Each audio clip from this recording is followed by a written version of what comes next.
aquí está su clase. Déjenme sigo. Ay, esta no es. Admitiendo a sus compañeros.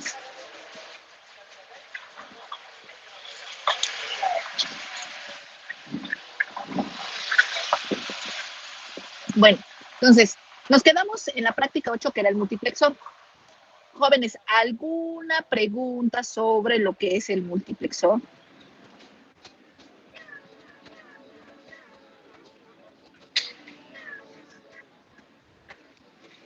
Les dije que esta sería ya su última tarea. Sí. Voy a poner aquí, para que a mí no se me olvide y les deje más. Última tarea ya. Entonces, ¿alguien tiene alguna duda sobre cómo funciona el multiplexor? ¿Alguna pregunta? Porque ya me voy a ir sobre la descripción en VHDL, entonces, bueno, pues ya para ¿cómo se llama? Pues para no tener ningún tipo de problema, ¿no? ¿Alguien tiene si no tienen dudas? Bueno, pues ya me voy a seguir entonces con la descripción. Acuérdense que nuestra práctica va a ser, el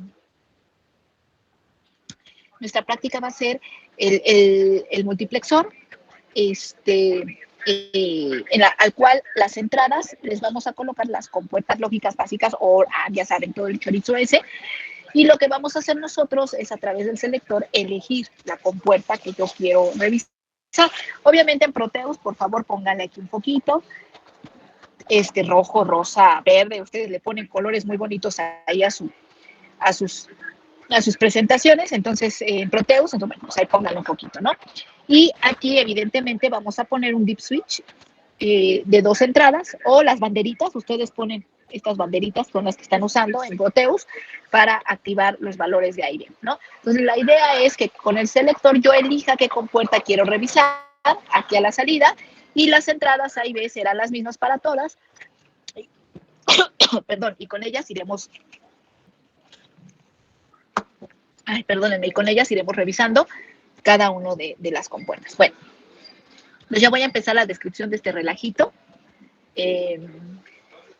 Lo voy a hacer a través de 2 tipos de instrucciones. El case when y el with select son las últimas instrucciones que vamos a ver en este semestre, importantísimas.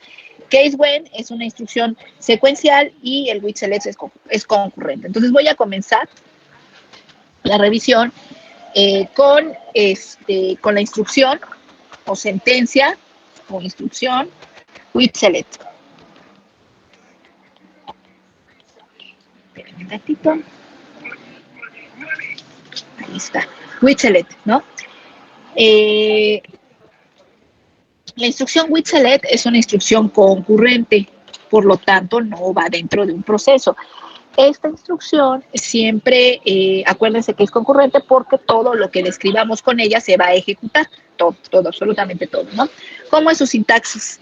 Por ahí les dejé una tarea, no sé si alguien ya la hizo, si no, bueno, pues voy a hacer un repaso rápido, sobre todo con la intención de utilizar la instrucción, y bueno, ya ustedes después en su tarea reafirman la información. Entonces la sintaxis, sería la siguiente, es with con, aquí lo que iría sería la variable, o más bien, el valor de condición. Vamos a ponerlo así, con el valor de condición, ese ustedes lo dan, puede ser una señal, puede ser una entrada. Entonces, con el valor de selección, seleccionado, ¿qué hacemos? Bueno, por ejemplo, la salida que sea, le vamos a asignar valor 1, cuando el valor de selección, voy a ponerle cuando, valor de condición número 1, ¿sí? Sería el primer valor que vamos a leer de esta cosa.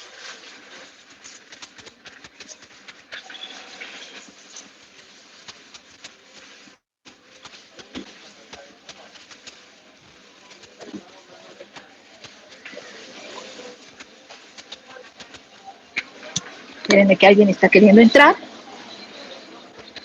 Ok, entonces, vuelvo a repetir, la sintaxis es with y luego el valor de condición, select. Salida, el nombre de la salida que yo le vaya a dar, la señal, la salida, lo que sea, le vamos a dar valor 1 cuando tenga el valor de condición número 1, coma. Importante, coma. Aquí no es punto y coma, es coma. Luego, valor 2, ya no es necesario que le pongamos, ¿cómo se llama? Que le pongamos el nombre de la salida, con una vez es suficiente y como esto tiene coma, no va a, ¿cómo se llama?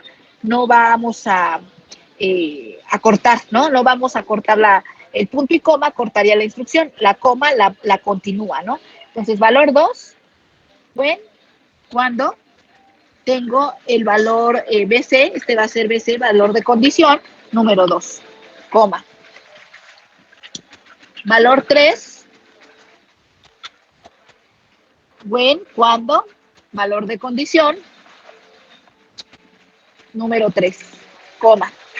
Y así yo puedo dar varios valores, los valores que yo quiera, ¿sí?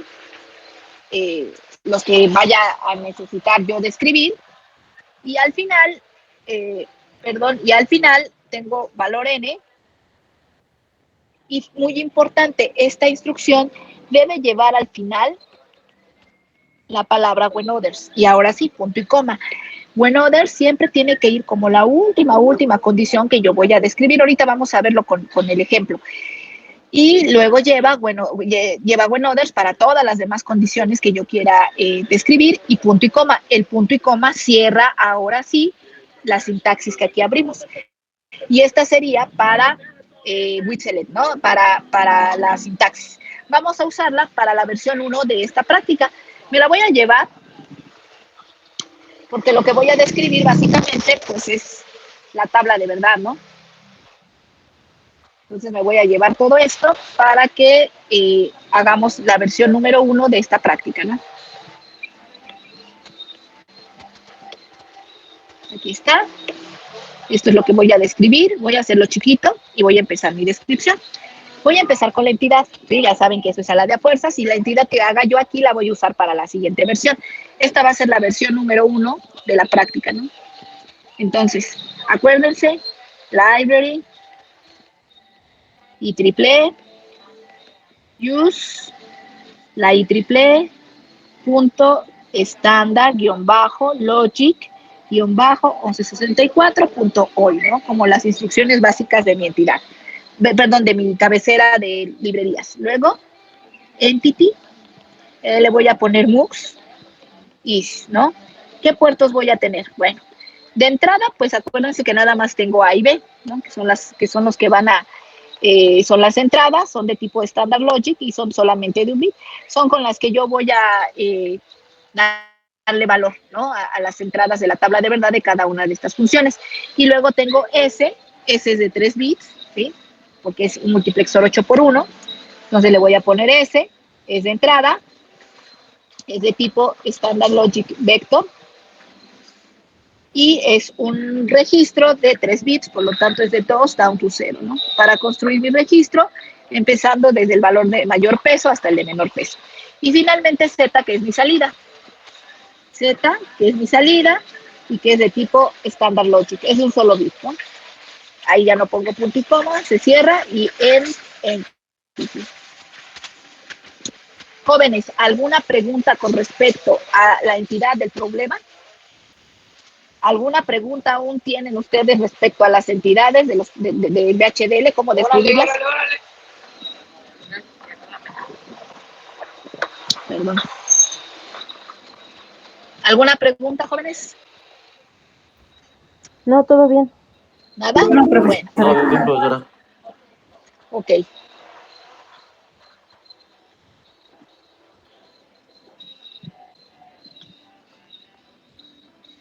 Adiós. Entonces, vamos a seguir. Arquitectura.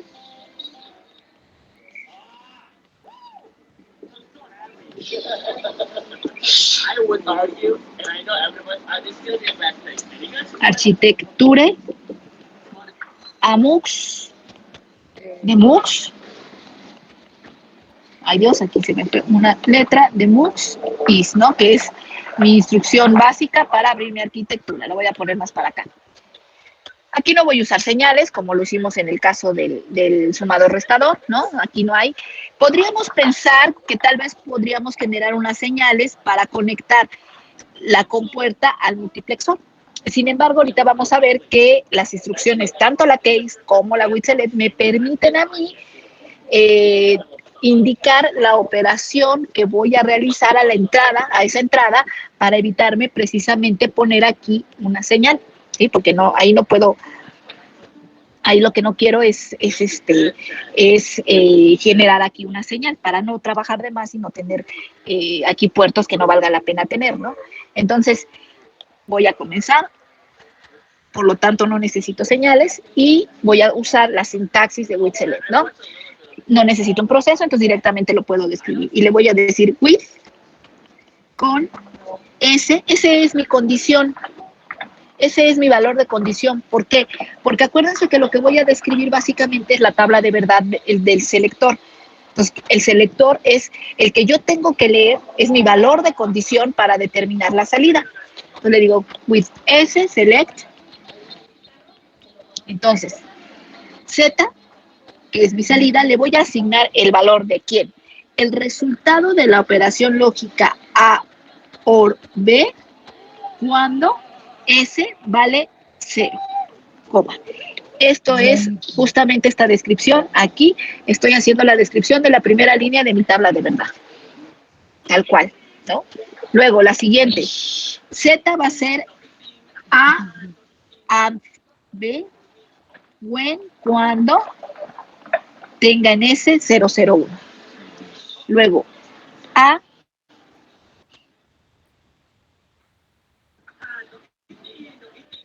luego A NOR, que es la que siguiente que acabo de colocar yo en la lista,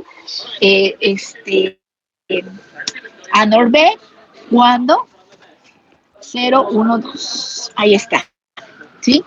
La siguiente es A NAND B, when, cuando 0, 3, perdón, coma.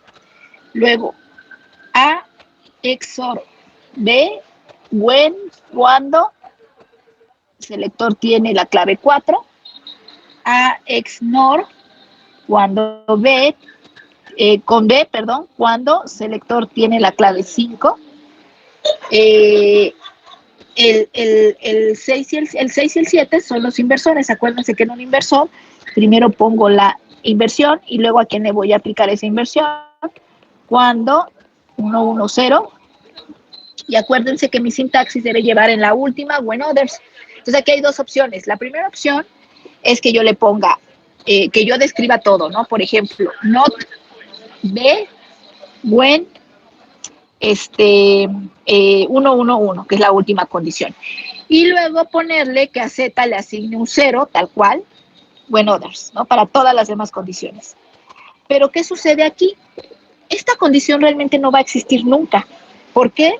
Porque no hay when others. Ya aquí describí todas las condiciones que va a tener mi tabla de verdad. Por lo tanto, esta nunca jamás va a existir. La estoy poniendo con el único fin de completar la sintaxis que forzosamente me pide la instrucción. Esa es una opción. Y la otra opción, que es lo que yo recomiendo, porque no tiene caso escribir líneas de código que no estén haciendo nada, es decirle que le aplique not B a cuál, a when others, a todas las últimas valores de ese que sobran. Y ya describimos nosotros todos, excepto el 7. Por lo tanto, para este caso específico, when others será 7. No hay otro más.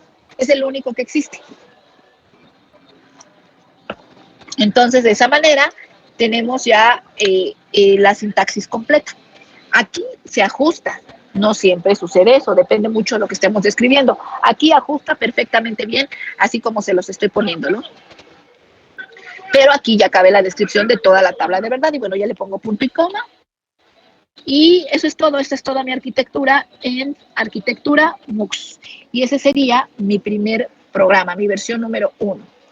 ¿Dudas, jóvenes, de cómo implementé la sentencia with select?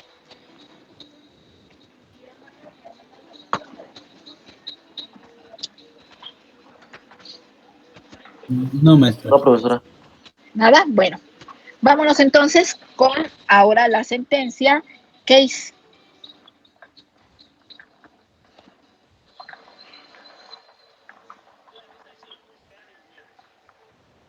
Case when. Ya está, como vuelvo a repetir, es la última instrucción que vamos a ver este semestre. Entonces, la sentencia case when. Case when es una sentencia, secuencial. Por lo tanto, acuérdense que va dentro de un proceso, como todas las instrucciones secuenciales. Las instrucciones secuenciales tienen la característica de que no todas concurren, es decir, no todas, van a ejecutarse, solo se ejecutarán aquellas que cumplan con la condición que estemos nosotros proponiendo, y una vez que la condición se cumple, se sale del ciclo, ¿no? Ya no pasa por las demás condiciones. Acuérdense también que las instrucciones secuenciales se actualizan cada vez que nosotros terminamos el proceso. Por ejemplo, aquí eso no sucede. Aquí a fuerzas va a pasar por todas las condiciones, ¿sí? Las va a leer todas o todas las va a ejecutar y va a actualizar el valor en el instante. Esto quiere decir que si yo Z aquí lo quiero conectar a otra cosa dentro de la misma GAL, pues lo puedo hacer, porque el valor estará actualizado y ya lo puedo utilizar. Pero en una secuencial no pasa eso. En una secuencial yo necesito esperar a que acabe el proceso para que se actualice el valor. Entonces, si yo quisiera usarlo inmediatamente ¿cómo se llama? Inmediatamente en una nueva, para un nuevo cálculo, pues tendría ahí que cerrar el proceso para que el cálculo se hiciera, para que se actualizara, el valor y pudiera usarlo inmediatamente. Espero que me dé tiempo de hacer una arquitectura al final del semestre que me permita que ustedes puedan por lo menos tener una idea de esta situación. Bueno, entonces secuencia y va dentro de un proceso secuencial. Entonces, ¿cómo sería la sintaxis? La sintaxis sería la siguiente. Case, ¿cómo le pusimos aquí? Valor de condición, así le voy a dejar. Is, ¿sí? Y luego when, cuando yo tengo el valor de condición número 1 y el símbolo es igual y mayor. Entonces, es un igual y un mayor. Entonces, código número 1. Punto y coma. Luego, when, cuando yo tengo el valor de condición número 2. Entonces, código número 2. Cuando yo tengo el valor de código número 3, entonces, código 3.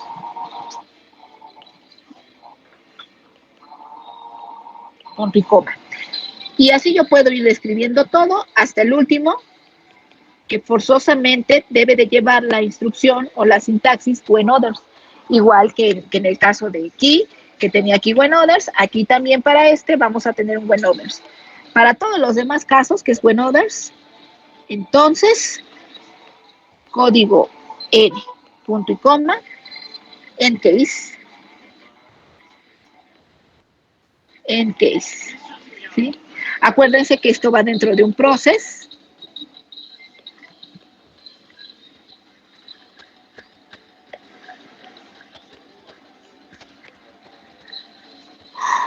Acuérdense que esto va dentro de un process.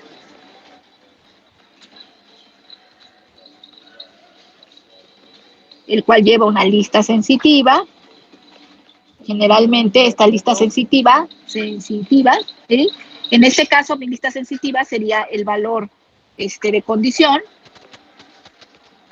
Generalmente son esos. Y luego un begin. Y aquí terminaríamos con end process. Y ahí está mi instrucción. ¿Sí?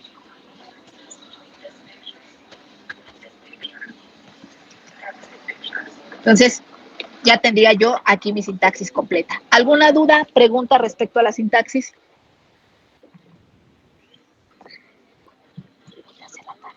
Ponte a hacer la tarea. Y así para que el rato llegues y no te preocupes. La tarea y la de inglés no entré en el libro. Bueno, discúlpenme. Entonces ya tengo yo aquí la sintaxis. Vuelvo a repetir, ¿alguna duda, pregunta, comentarios sobre la sintaxis? ¿Algo que no se entienda? ¿Alguna letra que no sea clara? Todo bien, maestro. Ok, bueno. Entonces, vamos ahora a hacer la versión 2 de esta cosa. Me voy a volver a llevar nuevamente este. Bueno, de hecho, me voy a llevar todo esto, porque acuérdense que les dije que la entidad va a ser la misma, ¿no? Entonces, ya para no estar volviendo a copiarlo, me lo llevo. Ahí está. En este caso, este será mi versión número 2. Vuelvo a repetir, la entidad es la misma, ¿sí? Esa no va a cambiar. Y bueno, ya voy a empezar mi arquitectura. Entonces es arquitectura, amux, demux, is, ¿no? Y comienzo. Nuevamente no voy a usar ninguna señal, nada. Entonces, directamente. Como voy a usar case, voy a abrir un proceso. Process, ¿sí? Mi lista sensitiva estará compuesta por ese, porque ese es el valor de condición, ¿no? Ese es el que le va a determinar el valor de la salida. Entonces tengo ese. Y comienzo. Entonces, case.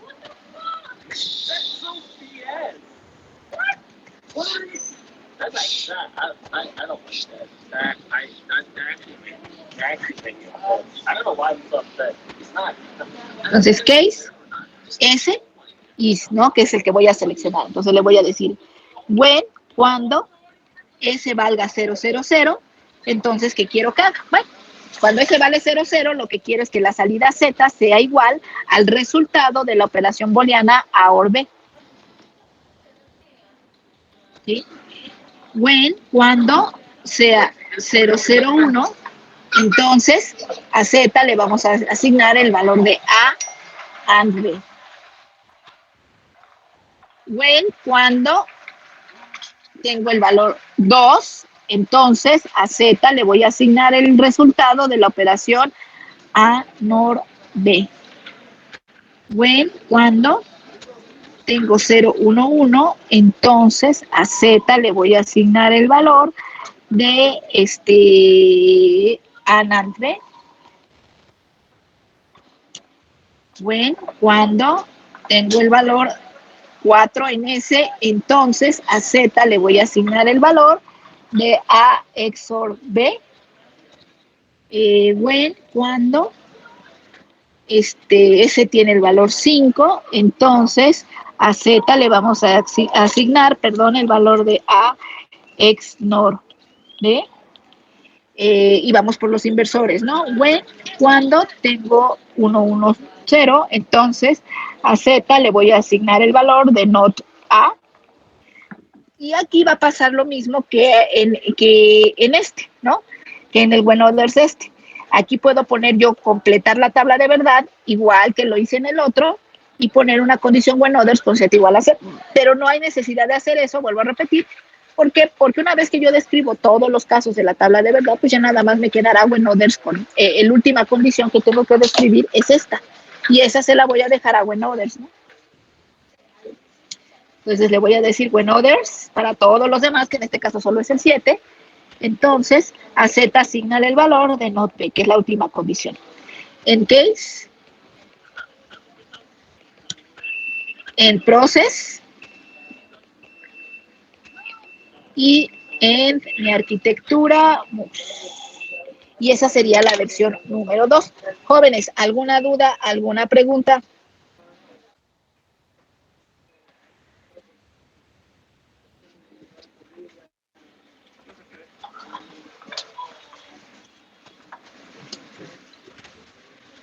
No, profesora. ¿Seguros? Todo bien, maestro. Bueno, entonces, estas serían las dos versiones para, ¿cómo se llama? Para esta práctica.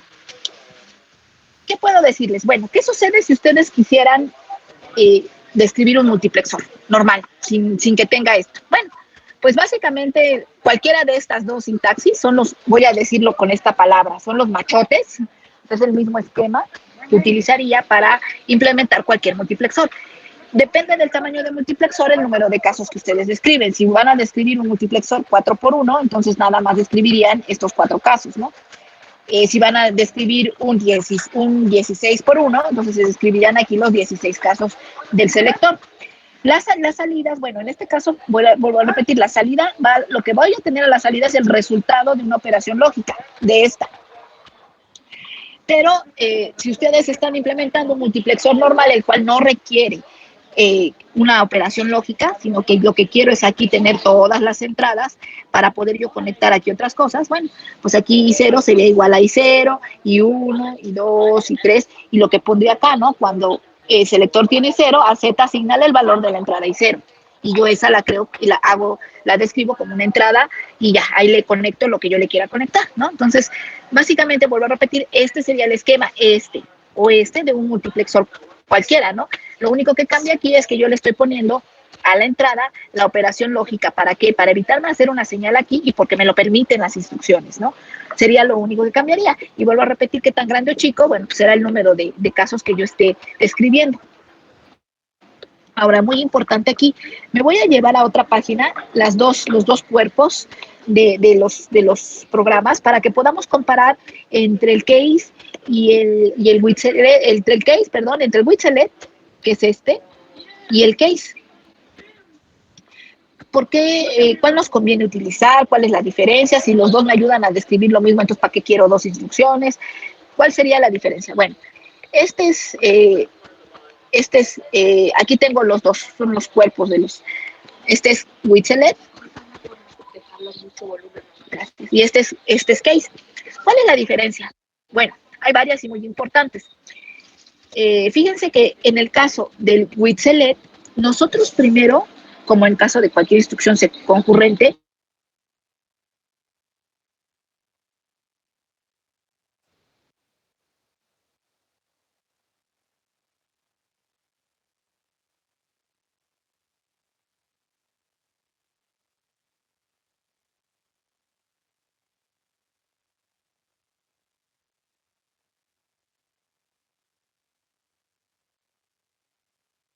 perdón, jóvenes, me sacó de la reunión. Sí,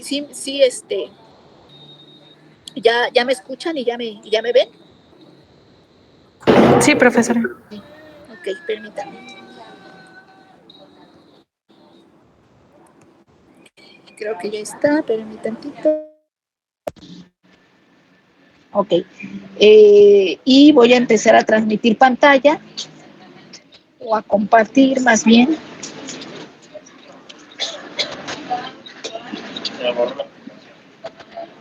¿Y ya pueden ver la pantalla? Ya, profesora. Y sobre todo, muy importante, díganme hasta dónde me quedé, porque yo luego me sigo hable y hable, y ya luego me manda el mensaje de que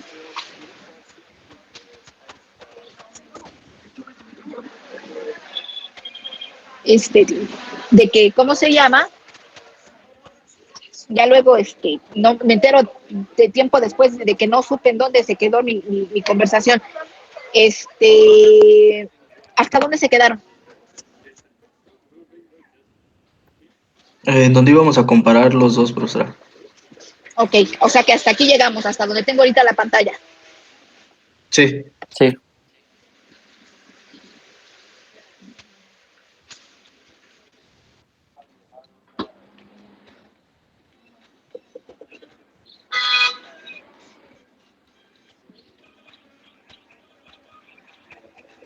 Bueno, entonces, vamos a compararlos, y vuelvo a repetir.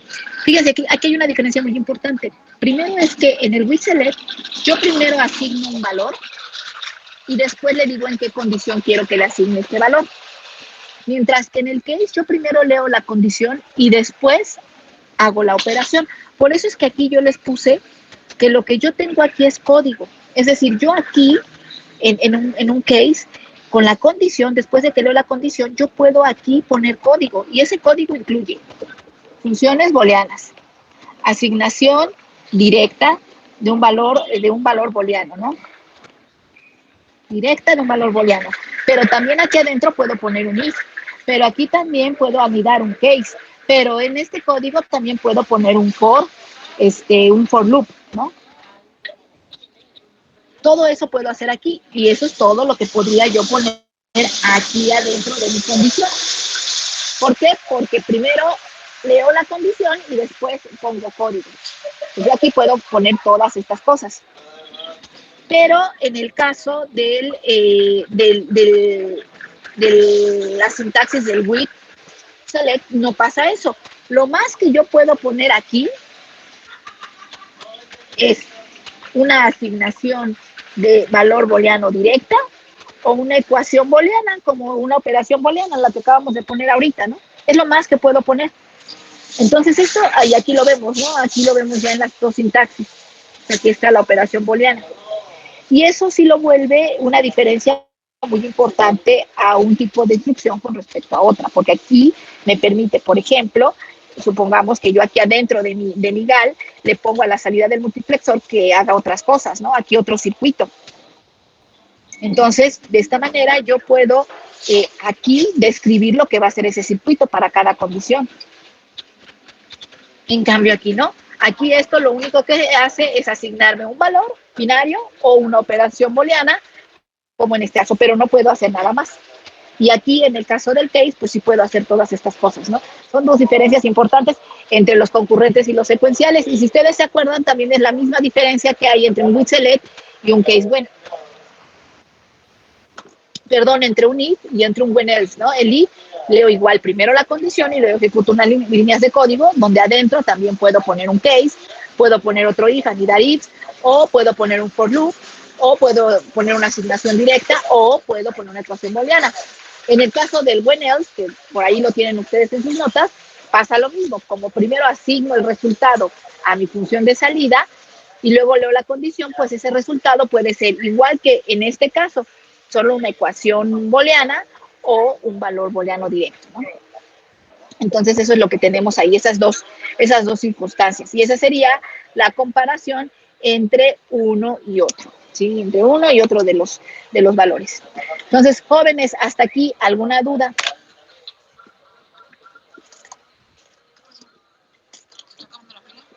No, profesora. Entonces, ¿cuál van a entregar ustedes? Pues el que quieran, ¿no? Tienen dos versiones, ya saben, entreguen el que quieran. Yo les sugiero siempre, les pido por favor, pues que prueben los dos, aunque no lleven los dos a Proteus, sí que los prueben, tal vez que los simulen, para que vean cómo funcionan, para que en caso de que generen algún tipo de duda con respecto a cómo funcionan, pues la podamos revisar en laboratorio. Pero al final, ¿cuál me entregan? Pues el que quieran ustedes, ¿no? Ahí sí no hay, yo no tengo problema, ¿no? Pueden entregarme el que quieran, ¿no? Ahí básicamente no tengo yo ningún tipo de problema con eso.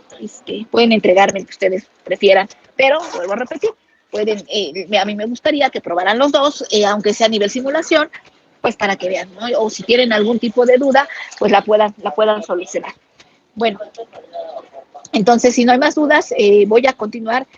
Hasta aquí llego con multiplexores y voy a continuar con el siguiente tema, que son decodificadores, pero para ver decodificadores, primero voy a ver los códigos binarios, que es algo que les dejé creo de tarea, pero bueno, voy a introducir el tema porque eso es lo que vamos a trabajar ya la semana que entra. Y me quiero apurar porque a partir de la semana que entra creo que ya nos quedan 2 o 3 semanas, 2 semanas creo ya nada más, ¿verdad? Entonces quiero tratar de acabar la semana que entra, entonces voy a introducir el tema. Entonces, vamos a empezar con un nuevo tema. Permítanme un momento. Una pela de los AirPods, mamá. Los voy a prestar. Mucha escandalera, porque aparte, tu escándalo molesta a la comunidad. ¿Qué? ¿Qué olor? No veo que nadie se moleste.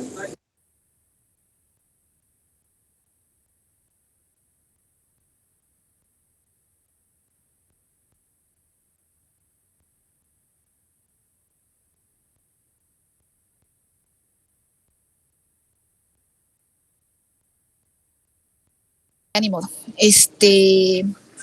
Vamos a continuar. Vuelvo a repetir con un nuevo tema. ¿Todos están viendo mi pantalla? ¿Alguna duda ahorita por lo de los multiplexores?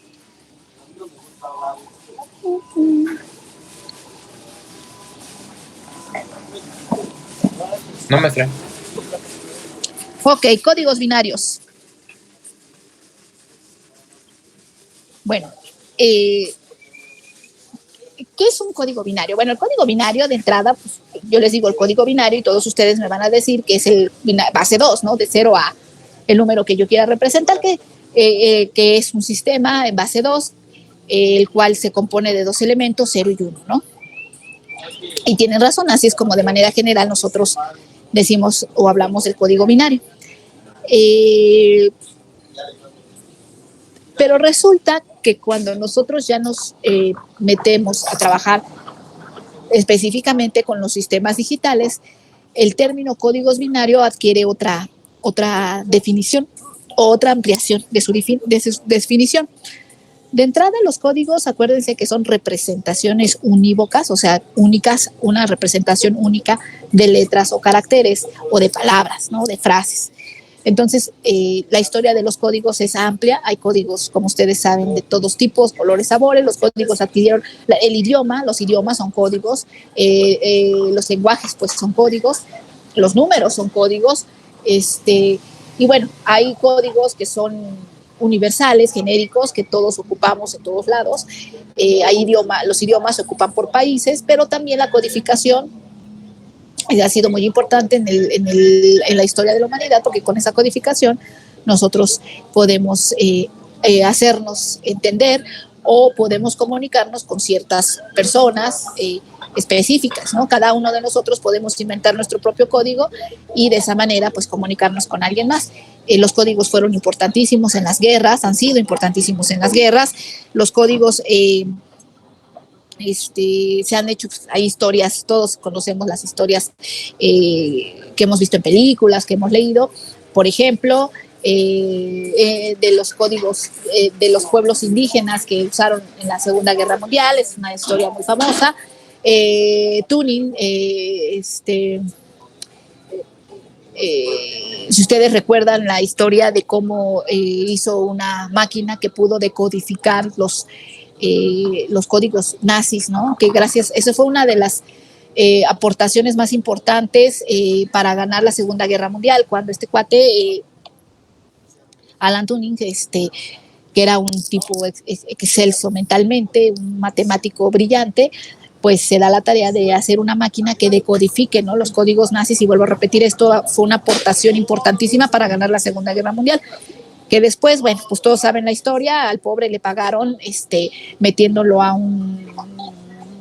una casa de personas dementes porque pues era homosexual, ¿no? Y era prohibido ser homosexual en esa época en Inglaterra. Entonces es ilógico y tan terrible como a grandes personajes de la historia los mismos países se encargan de utilizarlos, ¿no? De ser una persona que colaboró para ganar la Segunda Guerra Mundial, nada más y nada menos, después, en vez de llevárselo a otro país, por lo menos no tuviera ese problema de la homosexualidad, pues, y muere él después de un tratamiento, porque se supone que la homosexualidad se curaba, tenían esa idea tan errada.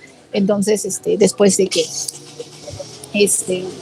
pasa por un martirio de este tipo de cosas, pues muere envenenado, ¿no? Alan Turing, terrible.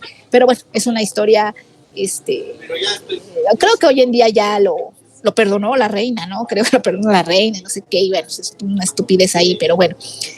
Entonces, regresando a los códigos, bueno, sabemos también la historia de los códigos, y si no la saben, jóvenes, pónganse a leer o vean la película es bastante buena, bastante históricamente muy, muy bien hecha, porque bueno, esto es cultura general para ustedes que están en área de cómputo y sistemas computacionales, ¿no? Y hoy en día, cuando se comienza a hacer la transmisión, bueno, la transmisión ya era, la clave Morse es un código, pero cuando las líneas de comunicación se volvieron aéreas, cuando las líneas de comunicación se volvieron cables, y cuando la comunicación comenzó a ser a más larga distancia, y cuando la comunicación comenzó a incrementarse, la creación de códigos ya no fue necesaria. Ahora la creación de códigos no era el único método para salvaguardar la información. Ya ven que ahora los encripta, ¿no? No solo codifica la información, sino la encripta. Y este encriptamiento nos da más seguridad, es lo que usan ahora en los bancos, el SAT y todo tipo de información sensible, pues no solo la codifica, sino que a su vez la vuelve, la encripta, ¿no? Cosa muy importante. Bueno, pero eso hablando de códigos. Cuando nosotros hablamos de los códigos binarios, vuelvo a repetir, el término código binario adquiere otra dimensión o otro, se le anexa otro tramo más de definición cuando nosotros nos ponemos a pensar en estos códigos. Porque resulta que cuando la información se empieza a digitalizar, pues nos vemos inevitablemente en la situación de generar códigos. Por todas las razones, las mismas razones que generamos códigos analógicos, ¿no? Códigos de lenguaje y todos los demás códigos de los que he hablado, pues por esas mismas razones es que los códigos, los sistemas digitalizados, los sistemas que digitalizan información, pues también tenían en algún momento que codificarse, ¿no? Entonces, los códigos binarios, de manera estricta, en los sistemas digitales, son todos aquellos códigos que se basan en el sistema base 2, numérico, base 2, pero que tienen sus propias reglas para describirse, que tienen sus propias reglas para interpretarse, ¿sí? Tienen reglas específicas y vuelvo a repetir, son códigos binarios porque se basan en el sistema numérico base 2, pero muy importante, estos códigos binarios se utilizan en los sistemas digitales. ¿Sí? Eso es bien importante. Estos códigos se utilizan en los sistemas digitales, no son códigos que se utilicen matemáticamente puramente, ¿no? O que utilicemos como otro tipo de lenguaje. Es un lenguaje donde hay códigos y esos códigos se basan en el sistema base numérico 2. Es como las lenguas, ¿no? Por ejemplo, las lenguas romance, que son las lenguas que tienen orígenes italianos, o sea, más bien, sí, latinos, ¿no? Las lenguas romances son las que tienen orígenes latinos, y de ahí tenemos el español y el portugués como dos de las lenguas más importantes. Ellas ocupan los mismos caracteres, A, B, C, las letras, ¿no? el alfabeto, pero utilizan diferentes reglas para codificarse, o sea, la gramática, ¿no? Que ocupa cada lenguaje. Hablamos de las lenguas anglosajonas, que de ahí se deriva el inglés, el alemán, me parece que también, y algunas lenguas nórdicas. Estas lenguas tienen la misma, digamos, los mismos símbolos, pero diferentes gramáticas, o sea, diferentes reglas para codificarse. Y bueno, si nos vamos a los sistemas asiáticos, los japoneses, los chinos, los coreanos, pues tienen un tipo de lenguaje muy gráfico, ¿no? Con muchas simbologías. Ellos también tienen sus propios símbolos y sus propias gramáticas para representar su codificación, que es su lenguaje, ¿no? Entonces, un poquito haciendo esa analogía es lo que tenemos con los sistemas, los códigos binarios. Los códigos binarios son aquellos códigos que se utilizan en los sistemas digitales, que están descritos utilizando el sistema base 2, pero que tienen sus propias reglas para describirse. Hay 4 tipos de estos códigos. El primero es el básico, ¿no? Que es el sistema numérico base 2.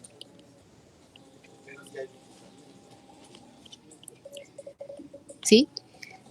Ese es el primer código binario que tengo, el básico, que es el sistema base 2, que se compone de 2 elementos, y bueno, ustedes ya saben todo lo que es el sistema numérico base 2, y que es el lenguaje básico de las máquinas, ¿sí?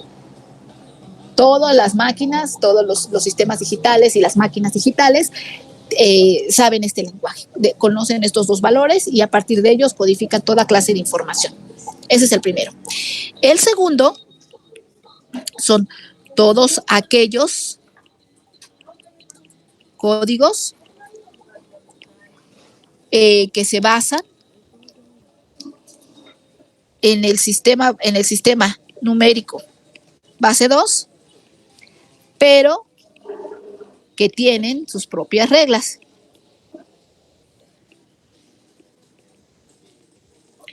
Ejemplos de es el BCD, que vamos a ver, es uno de los códigos más famosos, el Gray, que también es un código bastante viejito y bastante famoso.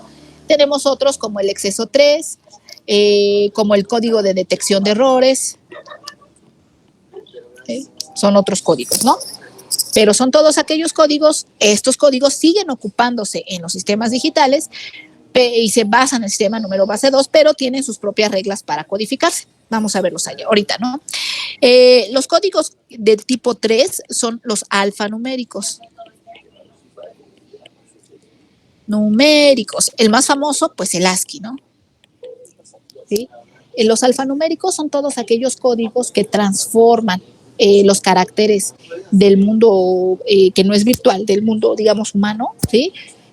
Las letras del alfabeto, toda la simbología especial, el asterisco, punto y coma, ampersand, los operadores de suma, resta, división, multiplicación, las letras griegas, en fin, todos esos símbolos los transforman en un tipo de código que puede entender la computadora. El ASCII está codificado al final en hexadecimal, ¿sí? Cada letra tiene un código hexadecimal que después al pasar a la computadora se convierte a binario. Acuérdense que el hexadecimal y el binario son sistemas numéricos de potencia 2 y por lo tanto yo los puedo trabajar de alguna manera en conjunto, relacionados, ¿no? Acuérdense que existe un método para pasar de un número en hexadecimal directamente a binario y viceversa. Por ejemplo, si yo tengo este número en binario, ¿sí? Y lo quiero convertir a hexadecimal, el método es muy sencillo. A partir del punto decimal voy eligiendo bloques de cuatro valores, y si me falta le pongo un 0 a la izquierda y luego cada uno de estos 4 valores lo convierto a hexadecimal. Entonces, por ejemplo, el 11 en hexadecimal es el B, el 9 en hexadecimal es el 9 y el 5 en hexadecimal es el 5. Y entonces este sería mi número en hexadecimal. Del mismo modo, cada uno de estos los puedo describir en 4 bits en binario y se convertirían en mi número en base 2. Entonces, ¿por qué se usó el hexadecimal para ASCII? Porque resulta que a la hora en que yo hacía la codificación, yo podía poner toda la cadena de binario, pero era muy difícil trabajar con ella ya de manera teórica, ¿no? Haciendo cálculos o generando tablas de verdad o cosas así. Entonces tomé la decisión de que el ASCII se decodifique en hexadecimal porque el hexadecimal me da los suficientes valores como para poder representar todos los caracteres y letras y caracteres y del abecedario o de los teclados, por ejemplo. Me permite bien, sin tener grandes cadenas de datos, y luego a través de estos métodos, esas cadenas de hexadecimal se pueden convertir en binario, que ya entra a mis sistemas digitales, ¿no? Entonces esa es la manera en que entrelazamos. El código ASCII es famosísimo y como ustedes saben, el código ASCII es la forma en que los teclados se comunican con las computadoras. Ahora ya no, antes teníamos mucho la costumbre de aprendernos el código ASCII de manera natural para hacer diferentes cosas. Ahora ya eso con las computadoras nuevas que las han estado haciendo cada vez más intuitivas, cada vez más cajas negras, la verdad, para los usuarios, que ya no se meten tanto en el sistema, sino solo lo que hacen es usarlo. Pues ya no, uno no se sabe el código ASCII, los nuevos ya no, pero ustedes, vuelvo a repetir, esto sí se lo deben de saber porque ustedes están en el área de sistemas computacionales, entonces a ustedes es a la de a fuercitas que se deben saber esto, ¿no? Si no lo saben, pues pónganse un poquito a estudiar. Y el último tipo de código que vamos a tener, el código de tipo 4, son los códigos de instrucciones que entienden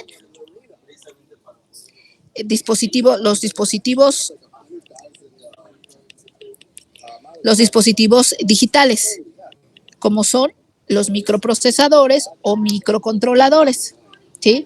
O las GAL, los PLDs también. Ejemplos de estos, pues tenemos el lenguaje ensamblador, el lenguaje C hoy en día también se ocupa para eso. Muchos microprocesadores ahora los podemos programar en lenguaje C y lo que hace el compilador donde nosotros los trabajamos es que el lenguaje C lo convierte en un lenguaje ensamblador que ya después lo mandan al microprocesador control para que funcione. Y algo que nosotros estamos usando mucho, los HDL, ¿no? Los lenguajes de descripción de hardware, porque ya hemos estado viendo que nosotros podemos describir un circuito desde el nivel de compuerta o podemos escribirlo con otras instrucciones como el case, el when, el if, y lo que hace Galaxy en este caso es compilar esa información y transformarla en ecuaciones booleanas que son las que entiende mi PLD, que son las que entiende mi dispositivo, ¿sí? Entonces esos serían este tipo de códigos, ¿no? Códigos, pero ya códigos estructurados, que me permiten a mí en el mundo humano, vamos a decirlo así, usarlos, pero que al pasar a través de una interfaz, que es un compilador, un lenguaje de un programa computacional, lo convierte en instrucciones que pueden entender estos dispositivos. Ceros y unos, al final de cuentas son ceros y unos, y ya lo vimos, porque acuérdense que las ecuaciones booleanas de Galaxy las convierte en un mapa de unos y ceros, que son las interconexiones de las diferentes compuertas para activarlas. Entonces, finalmente lo convierte en un mapa de unos y ceros. El ensamblador era el lenguaje básico de esto, ¿no? El ensamblador era el lenguaje básico para poder programar microprocesadores. Y había libros completos de ensamblador y nos enseñaban en los semestres a programar ensamblador. Y se volvió, de hecho, un tema especializado para aquellos que estaban trabajando en el área de electrónica, tanto ingenieros o como técnicos o personas relacionadas. Con el paso de los años, los fabricantes de micros se dieron cuenta de que podían ampliar el rango de sus consumidores si quitaban el bachizote, el hoyo del ensamblador, porque le daba flojera o porque era poco óptimo que las personas aprendieran ensamblador, y lo dejaban en lenguaje C, que de repente las universidades comenzaron a enseñarles programación básicamente a todas las carreras. Estamos hablando de que médicos pueden aprender lenguaje C, arquitectos, ingenieros que no tengan que ver con la parte electrónica, sino ingenieros civiles o ingenieros arquitectos o ingenieros ambientalistas, físicos, químicos, biólogos, pueden aprender lenguaje C. Las preparatorias y las escuelas de medio superior enseñan lenguaje C. Entonces, si a ti te interesaba implementar un prototipo, un sistema con algún microprocesador, aunque tú no fueras ingeniero o no fueras técnico en el área, pues podías comprar tu micro, aprender cómo usarlo y programarlo en lenguaje C. Y las empresas lo que hicieron fue que sus plataformas de compilación les metieron lenguaje C, pero al final el lenguaje C se convierte en ensamblador, eso sí se sigue haciendo, pero ya no lo hace el usuario, lo hace una interfaz. Y esto permitió que otras personas, vuelvo a repetir, que no estaban del todo involucradas en el área de electrónica o de sistemas digitales, pudieran también empezar a utilizar, ¿no?, estos dispositivos. Eso abrió el mercado. Y bueno, ahora tenemos los lenguajes de descripción de hardware, que también eso ha ayudado en ese aspecto, ¿no? Ya no es necesario saber ingeniería, ahora ya estudiantes o entusiastas de la electrónica, en las guerras de robots, estas cosas, pues pueden ocupar micros sencillamente aprendiendo lenguajes C. Y vuelvo a repetir, lenguajes de programación se volvieron un tema básicamente básico, valga la palabra, en todos los sistemas de educación de nivel medio superior, preparatorias y en las universidades en los primeros semestres, ¿no? Resultó ser un buen negocio. Bueno, estas serían las 4 categorías de los códigos binarios. ¿Alguna duda, pregunta, comentario? ¿Alguien que nos quiera compartir alguna información extra que tenga?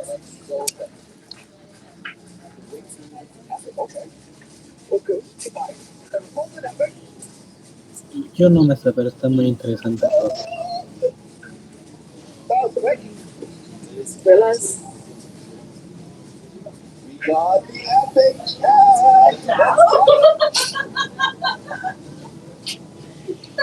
Bueno, ¿en qué nos vamos a centrar nosotros en estos códigos? En los códigos de tipo 2, ¿sí? Esos son los que vamos nosotros a ver.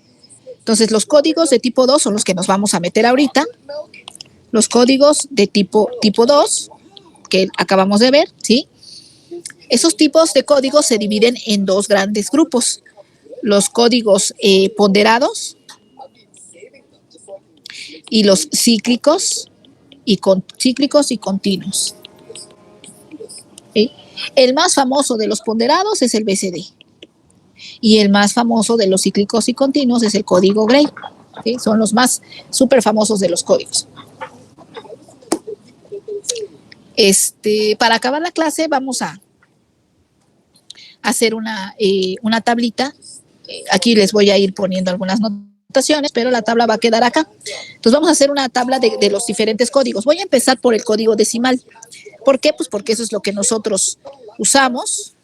0, 1, 2, 3, 4, 5, 6, 7, 8, 9, 10, 11, 12, 13, 14 y 15. Luego le voy a poner el código BCD. El BCD, perdón, el binario. el binario normal.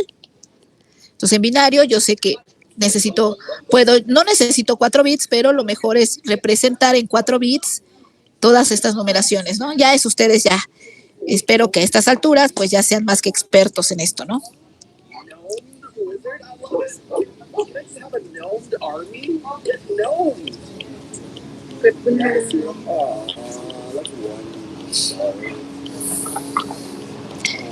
Y ahí están, ¿sí? Luego, en mi tabla voy a tener el código BSD. Ahorita vamos a ver qué es eso. Y después voy a poner aquí el código Gray, que son los más representativos, ¿no? ¿Qué quiere decir BSD? BSD quiere decir decimal,